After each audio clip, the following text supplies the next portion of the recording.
Welcome to our roundup of the latest business news.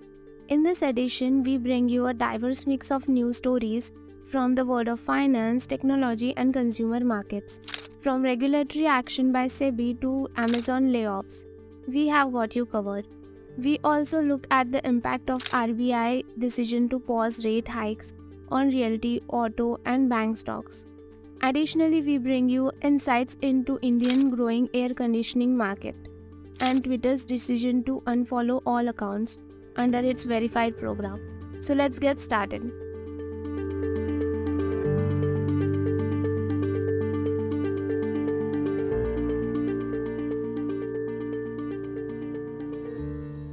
So first news है, what was the decision taken by SEBI regarding 4 entities and why was it taken? SEBI ने चौंकाने वाला फैसला किया है. उन्होंने कुछ ऐसे एंटिटीज़ को 6 मंथ के लिए सिक्योरिटीज़ मार्केट से बाहर कर दिया है जो बिना सेबी के रजिस्ट्रेशन के unauthorised investment advisory service provide कर रहे थे. ये एंटिटीज़ है कोर्स वर्क फोकस ऑफ शशांक हिरवानी, कैपिटल रिसर्च उसके प्रोप्राइटर गोपाल गुप्ता और Rahul Patel. According to SEBI, course work focus और हिरवानी ने साथ में ₹96 लाख जमा किए थे इन्वेस्टर्स से मार्च 2018 से जुलाई 2020 तक और कैपिटल रिसर्च गुप्ता और पटेल ने साथ में ₹60.84 लाख जमा किए थे जून 2014 से नवंबर 2019 तक बिना रजिस्ट्रेशन के. इन एंटिटीज़ ने इन्वेस्टमेंट एडवाइज़र नॉर्म्स की प्रोविज़न का उल्लंघन किया है जिसके कारण सेबी ने फाइनल ऑर्डर पास किया है. सेबी ने इन एंटिटीज़ को डायरेक्शन दिया है कि वो अपने क्लाइंट और इन्वेस्टर्स से जो fees unauthorised investment advisory activities के अगेंस्ट ली थी उनको विदिन 3 मंथ्स रिफंड करना होगा. इसके अलावा इनको सिक्योरिटीज़ मार्केट में डायरेक्ट या इनडायरेक्ट तरीके से किसी भी तरह का एक्सेस या डीलिंग नहीं करने दिया जाएगा फॉर नेक्स्ट 6 मंथ या इन्वेस्टर्स को रिफंड कंप्लीट होने के 6 मंथ के बाद तक जिसका रेट लेटेस्ट होगा. सेबी ने इन एंटिटीज़ के खिलाफ कंप्लेंट रिसीव करने के बाद अनरजिस्टर्ड इन्वेस्टमेंट एडवाइजरी एक्टिविटी के बारे में एग्जामिनेशन कंडक्ट किया था जिसके बाद ये ऑर्डर्स इशू किए गए. अब आते हैं सेकेंड न्यूज़ पे. How realty, auto and bank stocks reacted to RBI decision to pause rate hike. Reserve Bank of India ने बेंचमार्क रेट को नहीं बदला जिसकी वजह से interest rate sensitive realty, auto और बैंक स्टॉक ज़्यादा चर्चे में थे. रियल्टी काउंटर्स में Godrej properties, DLF, Oberoi realty, Sobha limited, Mahindra lifespace developers, India bulls real estates, Macrotech developers, prestige estates और ब्रिगेड एंटरप्राइजेस के स्टॉक ज़्यादा तेज़ी से बढ़े. ऑटो पैक में Tata motors, Mahindra and Mahindra, Ashok Leyland, Eicher Motors, TVS motor, Maruti और बजाज ऑटो ने भी कुछ हद तक तेज़ी दिखाई. बैंक स्टॉक में IndusInd bank, state bank of India, HDFC bank, बंधन बैंक और कोटक महिंद्रा बैंक ने ज़्यादा तेज़ी दिखाई. RBI ने इंटरेस्ट रेट को बढ़ाने की आखिरी उम्मीद को भी पूरा नहीं किया. इससे घर खरीदने वाले और रियल एस्टेट सेक्टर को भी फ़ायदा होगा. ये अच्छी खबर है कि इंटरेस्ट रेट स्टेबल रहेगी और घर खरीदने वालों को आसान होगा. अब बढ़ते हैं हमारे नेक्स्ट RBI से आई हुई न्यूज़ पर. Surprise move by RBI. RBI के मॉनेटरी पॉलिसी कमेटी MPC ने रेपो रेट को 6.50% पर ही रखने का फैसला किया है जिससे सब लोग सरप्राइज हैं. लोगों ने सोचा था कि MPC रेपो रेट को और 25 बेसिस पॉइंट 0.25% से बढ़ाएंगे पर ऐसा नहीं हुआ. RBI गवर्नर शक्तिकांता दास जी ने ग्लोबल फाइनेंशियल मार्केट के वॉलीटिलिटी और फाइनेंशियल स्टेबिलिटी कंसर्न को लेकर ये फैसला लिया है. उन्होंने ये भी बताया है कि बैंकिंग और non banking financial service sectors healthy हैं और फाइनेंशियल मार्केट ऑर्डरली है. In the past 11 months repo rate को 250 BPS बढ़ा दिया गया है. अभी फाइट अगेंस्ट इन्फ्लेशन चालू है और रीसेंट अनसीजनल रेनफॉल और क्रूड ऑयल प्राइसेस इन्फ्लेशन को बढ़ा सकती है. RBI का ऑप्टिमिस्टिक फॉरकास्ट जीडीपी ग्रोथ के लिए वर्ल्ड बैंक से डिफरेंट है। अब बढ़ते हैं हमारे नेक्स्ट न्यूज़ पे। Amazon announces third party lay off. Amazon के नौकरी का माहौल तो अभी भी गर्म है।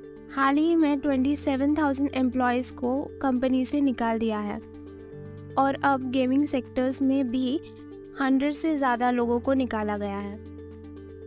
Amazon गेम्स के वाइस प्रेसिडेंट क्रिस्टोफ हार्टमैन ने बताया है कि ये फैसला उन्होंने लॉन्ग टर्म गोल्स को ध्यान में रखकर ही किया है।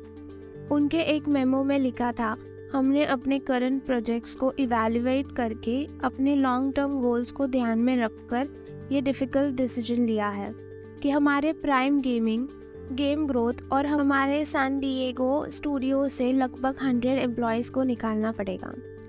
लेकिन ऐसी खबरें बताना कभी आसान नहीं होता है, लेकिन हम हमारे इम्पैक्टेड एम्प्लॉयज़ के साथ हैं, उन्हें रिस्पेक्ट करते हैं और हम उन्हें सर्वेंट्स, हेल्थ बेनिफिट्स, टाइम और सपोर्ट प्रोवाइड करने में कमिटेड है ताकि उन्हें उनके अगले रोल के लिए हेल्प मिल सके।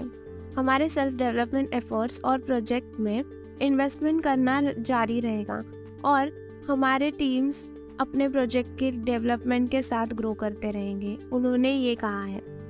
साथ ही कंपनी RSU अवार्ड पे भी काम करने का सोच रही है। हमने अपकमिंग साइकिल्स के लिए RSU अवार्ड्स में भी एक छोटा सा रिडक्शन किया है। Amazon अब बेस कैश कंपनसेशन और स्टॉक के कंपनसेशन मॉडल के बीच बैलेंस मेंटेन करने का सोच रहा है। अभी के लिए यही थी Amazon की मेजर अपडेट। आगे बढ़ते हुए हम देखेंगे इमर्जिंग मार्केट इन्वेस्टर्स और boutique investment firm GQG partners के को-फाउंडर और CEO Rajiv Jain Hindenburg researchers के एलिगेशन के बाद भी अदानी ग्रुप्स की स्टॉक पर भरोसा दिखाते हुए बड़े इन्वेस्टमेंट कर रहे हैं।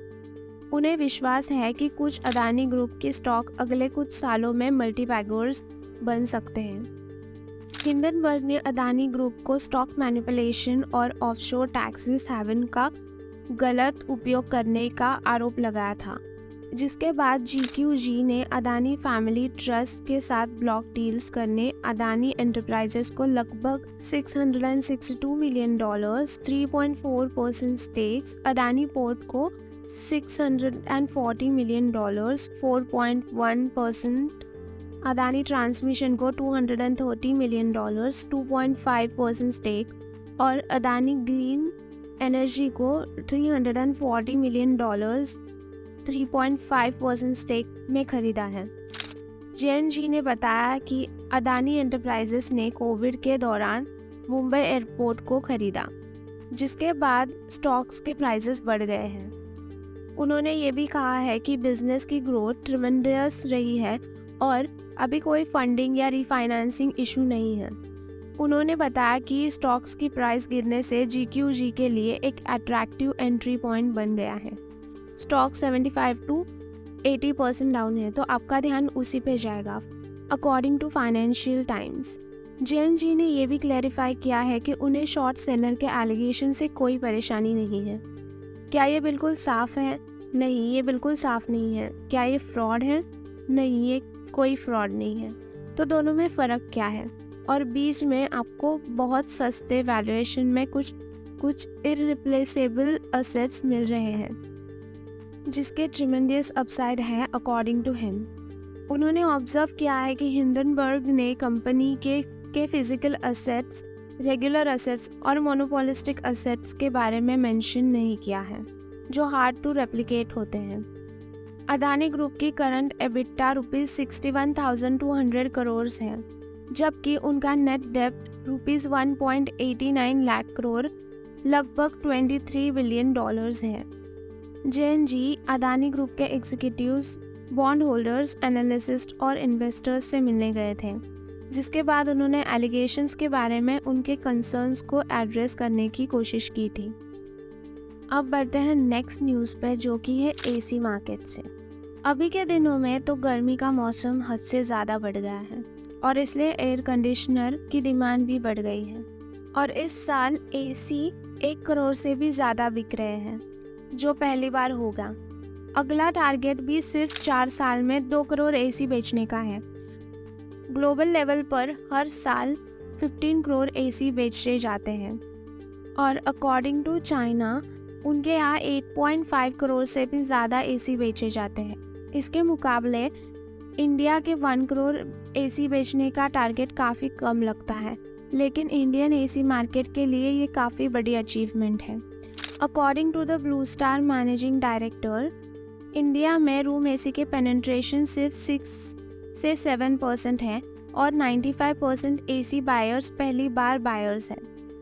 यानी कि अगर कोई एसी अफोर्ड कर सकता है तो सिर्फ एक ही एसी लेते हैं, लेकिन आजकल वेदर कंडीशन की वजह से सेकंड टाइम्स बायर भी आ रहे हैं और कंज्यूमर फाइनेंस के ऑप्शन भी अवेलेबल हैं। पहले एसी का इनिशियल कॉस्ट और इलेक्ट्रिसिटी बिल बहुत ज़्यादा था और साथ ही साथ लाइट की पूरी तरह से ना होने की वजह से लोग एसी नहीं खरीद पाते थे, लेकिन अब इलेक्ट्रिसिटी बिल कंट्रोल में है और एसी की टेक्नोलॉजी भी एडवांस हो गई है।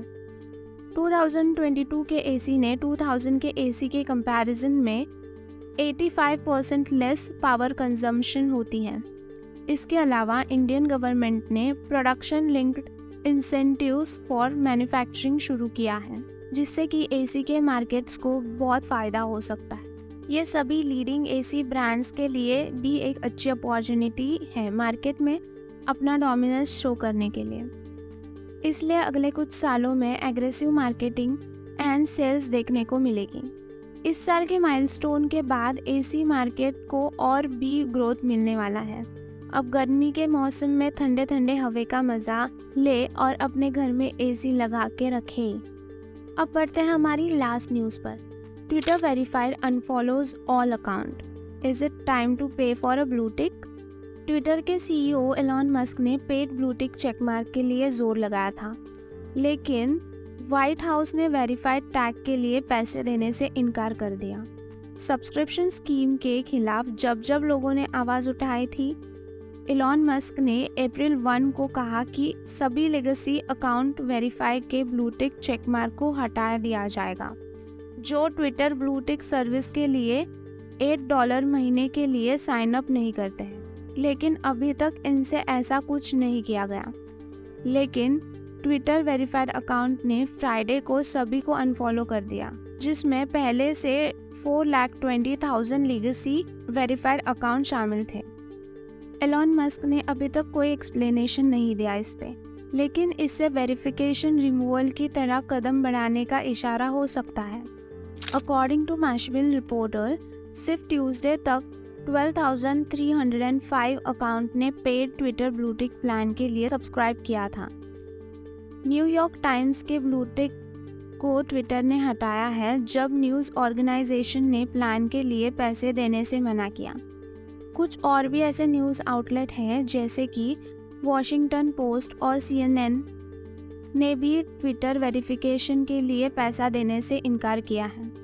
ट्विटर ने पहली बार 2009 में वेरीफाइड अकाउंट को शुरू किया था, जिससे यूज़र्स को celebrities, politicians, companies and brands, new organisation और पब्लिक इंटरेस्ट के अकाउंट्स को पहचानने में हेल्प मिल सके, ताकि ऐसे फेक आईडीज़ बंद हो सकें।